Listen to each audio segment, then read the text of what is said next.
You sometimes get annoyed whenever you get calls on your mobile phone from people who are not exactly polite or have manners. Or, ikaw ba mismo, you yourself ay guilty from time to time of being that kind of person. So ano ba talaga dapat ang phone etiquette? Stay tuned because I'm gonna be talking about that next.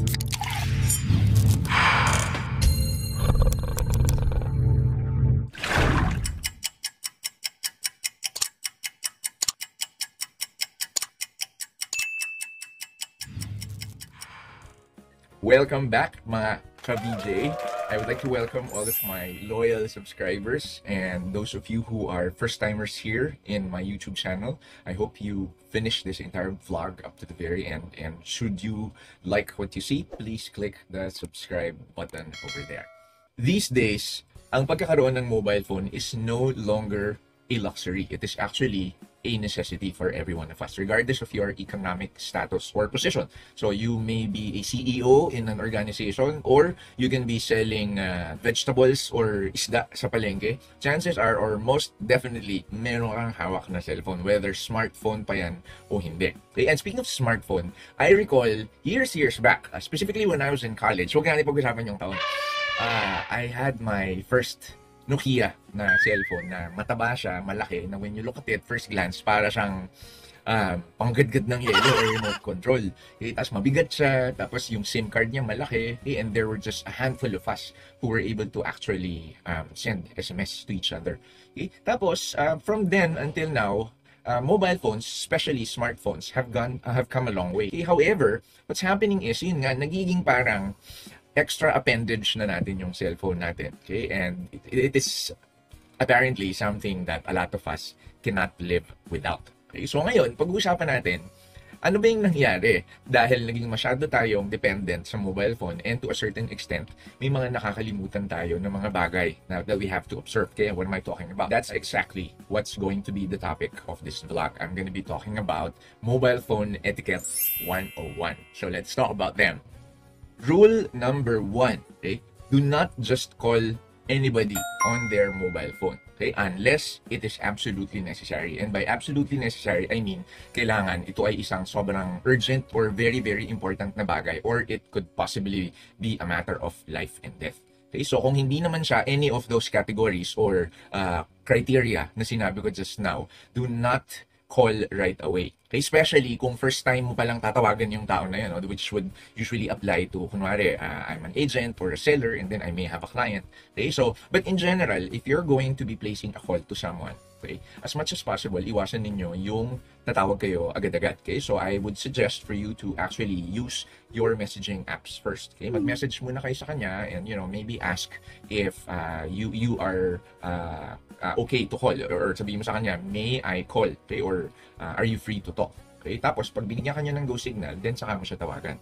Okay? Bakit ka mo? Kasi hindi mo alam what this person might be doing at that particular moment. So maaaring, top of mind I could think of, pwedeng natutulog siya, kakatulog niya pa lang, tapos wala pa siya sa REM mode niya, so mababaw pa yung tulog niya. Okay? So maaari mo siyang ma-disturb. Okay? He possibly was not able to put his phone into silent or meeting mode.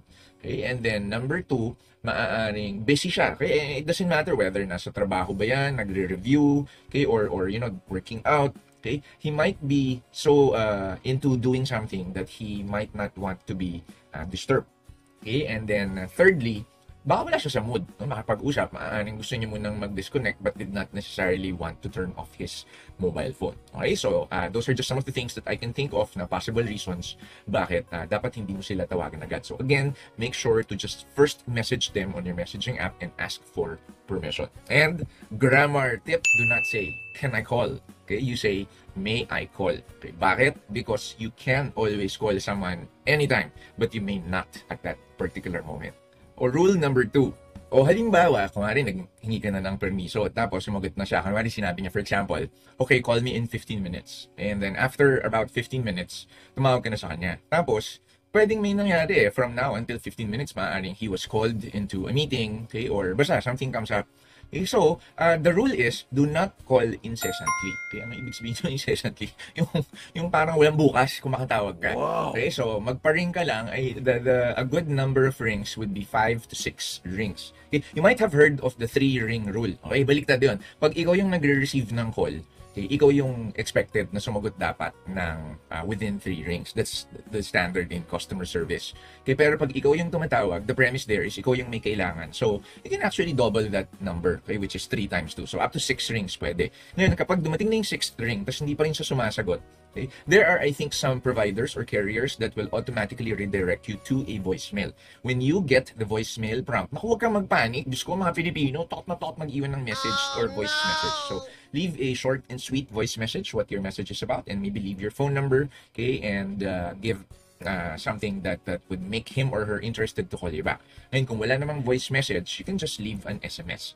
Okay, o ngayon, that being said, kung gusto mo siyang tawagan ulit, siguro wag magkakasunod. Hindi yung tumawag ka ng mga 8 na magkasunod na ulit. No? Kung pagkababa mo ng after 6 rings, redial ka na naman. Redial ka na naman. Okay? Do not do that because the receiving party, okay, will have a tendency of believing that the call is somehow urgent. No? Baka magpanic yun, diba? So, and he'll probably drop everything. Tapos, chichika ka lang pala, magmamarites ka lang. Okay? So, don't call incessantly. Rule number 3. Speak clearly, but as much as possible, softly. Okay? So, iwasan ninyo ang buksan ang inyong speakerphone, especially when you are in a public place or you are outside. Okay? O ngayon, consider using a headset or maybe an earbud, okay, that you can actually use. The earbud ba tawag doon? Parang iniisip ko yung panlinis ng tutalin. Hindi, tama, yung mga earbuds or AirPod, kunwari ni Apple, di ba? Okay, so why am I saying na kailangan, as much as possible, speak softly? Kasi chances are, maganda na yung microphone na built-in ng iyong cellphone, kahit pa hindi mamahalin yan. No? Chances are, yung kanyang microphone ay sensitive naman to be able to receive yung sound or yung boses mo for that matter. Okay? So, wag mong i-ganon, tapos wag kang sumigaw, okay? And then, kasi chances are mamamuffle pa yung boses mo, okay? Kaya nga, ang recommendation is for you to actually use a headset. No? Tapos huwag mo ilagay dito, nakikita ko lagi yun, nandito yung headset. Oh. Sinusubo sa bibig. Okay? So, speak clearly, be articulate as much as possible, and lastly, speak softly. Or hindi naman yung softly na mahina, no? But loud enough for that person to actually hear you well. So, number 4. Okay? So, there are several instances wherein you are not supposed to be using your mobile phone or at least putting your mobile phone in silent or meeting mode. Okay? So, number 1, if you are in a public transportation.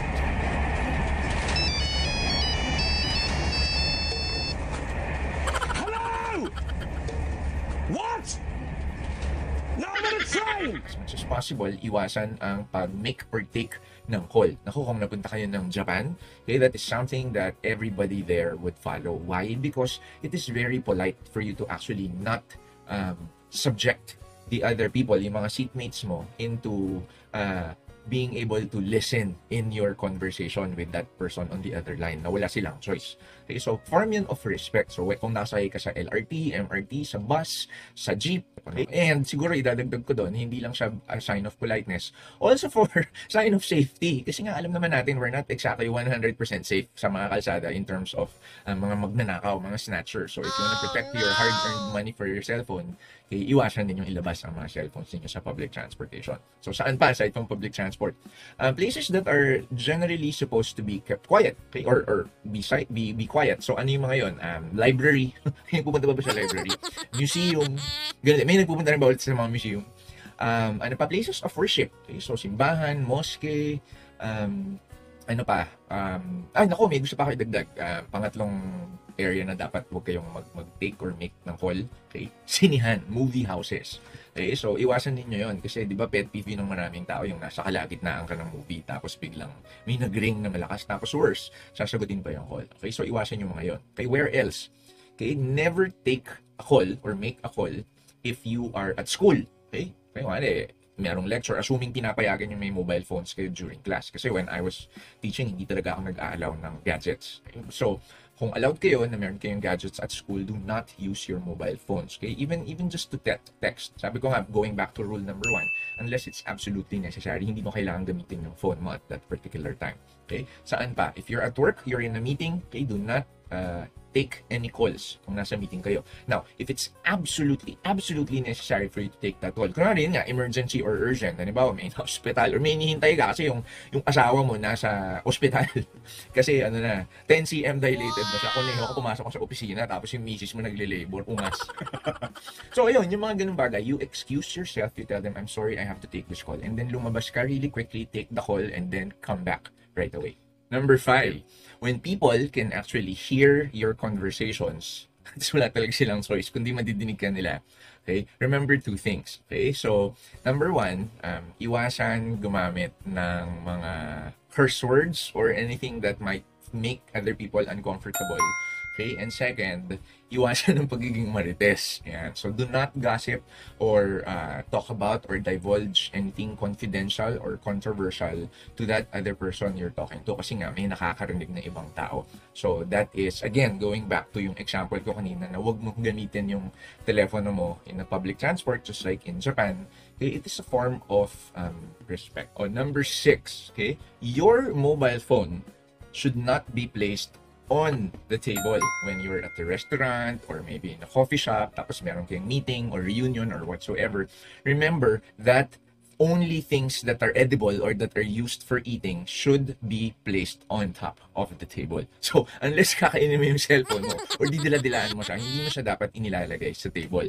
Okay? So, what is the proper place for your mobile phone? So, you get your cell phone, and then if you're wearing a jacket or a blazer, put it in your jacket or blazer pocket or your pants. Okay? Doon naman sa mga females na mayroong mga handbags or shoulder bags, put it inside their bags. That is that's the proper location or position of your mobile phones. Next, i-connect ko itong rule na to dun sa previous rules na huwag ka magsi-speakerphone or as much as possible, put your phones on silent or meeting mode. As much as possible, set your ringtones or message alerts into a normal volume, meaning hindi siya masyadong malakas, hindi din sobrang hina to a point na hindi mo siya madidinig. Okay, so tapos katulad ng isa, ang ringtone niya, actually ringtone ko din yun, ang ringtone namin ay Permission to Dance ng BTS. Okay? Pero huwag mong ito na naka-volume 10 yung ringtone mo kasi nga nakaka-istorbo siya at some point. Okay, and that being said, kung nagre-ring yung cellphone mo, sagutin mo na, huwag mong tapusin yung buong chorus, sumasayaw sa'yo kapakunyeho ka. Okay? And speaking of also setting your ringtone and your message alert, okay, yung iba naglalagay ng meeting mode. Ito yung Vibra. Okay? Ideal yung Vibra, especially pag nakabulsa ang iyong phone para nararamdaman mo siya. Okay? If you receive a message or a call. Okay? Pero kung ilalagay mo siya sa table, sana i-modify mo ang iyong vibration mode. Okay? In such a way na hindi siya yung parang dinidefibrillator. Okay? Kasi it also makes unnecessary noise. Number 8. Okay? Kung ikaw naman yung nagre-receive ng call, okay? And you are almost always or oftentimes busy, I suggest that you actually compose or set customized auto-reply messages when you reject a call. So, ito yung, although ang mga phones ngayon, usually, may mga built-in na mga reject messages. No? So, like, kunwari, can't talk, I'm busy. Okay? Kaya lang, yun nga yung suggestion ko, sinasabi ko, gawin nyo siyang mas customized in such a way na meron mong personality or may flavor mo. No? So, like, in my case, I actually put, can't take a call now. Okay, leave a message, I'll ring you back as soon as I can. Yung mga ganun. Or, ang isa ko pang template nilalagay, sorry, battery low. Diba? Check. Walang power back. Okay, sorry, battery low, call you back. Ganyan. Okay, so consider that so that it will be easier for you when you reject them. Hindi yung nag-reject ka lang. At least pag ni-reject mo, matik may matatanggap siya na message. And so he knows that you were able to receive the call, hindi ka lang pwedeng makausap at the moment. Second to the last rule or etiquette, okay, for mobile phone. Never, ever play with someone else's phone. Read their messages or browse through their photos. Okay? Even if meron kang permission. Kasi di ba minsan may permission na hawakan mo yung cellphone nila or something. Okay? So, minsan naman, kung sabihin mo, patingin nga ako ng photo na yan. Okay? Pag sinabi mong yung photo lang na yun yung titingnan mo, hindi ka pwedeng mag-scroll left, right, or go back to the main folder. Okay? Kasi nga, yun lang yung binigyan kanya ng permission na tignan. Okay? Kasi it's all a matter of privacy. Okay, so regardless of magkapatid kayo, mag-asawa, mag-jowa, ako naniniwala ako na it's very important that all of us, every individual, need to maintain a certain level of privacy. Okay, again, it's a personal preference, especially dun sa mga couples na they're 100% full disclosure, total disclosure.